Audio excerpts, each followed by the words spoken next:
Hallo liebe Zuschauer. Hallo. Wir drehen heute eine Folge Ask Bernie. Und deswegen möchte ich erstmal von dir wissen, wer bist du eigentlich und was ist eigentlich das Format? Ja, ich bin Bernhard, bin hier bei der Deutschen Messe zuständig für das Thema Startups auf der Hannover Messe. Und ja, einige Leute nennen mich Bernie und dann haben wir gedacht, nennen wir das Format Ask Bernie. Und mal angenommen, ich bin jetzt ein Startup und ich habe Interesse. Bekomme ich dann einen klassischen Messestand und ist das nicht eigentlich viel zu teuer für mich?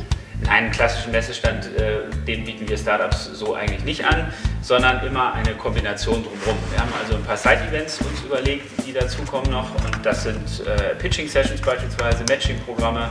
Wir haben ein großes Forum, wo du dich präsentieren kannst. Und so wird das Ganze dann zu einem Paket am Ende.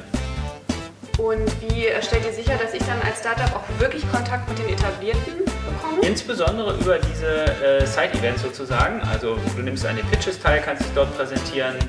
Du kannst Matching-Programme machen, wo man tatsächlich 1:1 mit Corporates in Kontakt kommt. Dann unser Forum natürlich, wo du dich ausführlich vorstellen kannst. Und überhaupt, dass du da bist. Du kannst die Gelegenheit ja wahrnehmen und die Corporates auch besuchen auf ihren Ständen. So funktioniert es dann. Und was stellen die Startups so typischerweise aus? Kann man gar nicht sagen. Es hat natürlich alles was mit Industrie zu tun, das ist klar. Wir reden über die Hannover Messe, eine Industriemesse. Aber ansonsten haben wir von Themenbereichen wie Predictive Maintenance, Data Management bis hin zu Ingenieurdienstleistungen eigentlich alles mit dabei, was irgendwie was mit der Industrie zu tun hat. Das klingt auf jeden Fall spannend. Ja. Und wenn ich jetzt Interesse habe, was mache ich dann? Dann meldest du dich bei uns am besten unter dem Hashtag AskBernie. Das heißt, wir müssen alle den Hashtag wählen und wir sehen uns dann hoffentlich auf der Hannover Messe. Vielen Dank fürs Zuschauen. Vielen Dank. Bis dahin. Und jetzt erstmal auf Kosten der Hannover Messe. Einmal andere? Ja, auf jeden Fall. Los.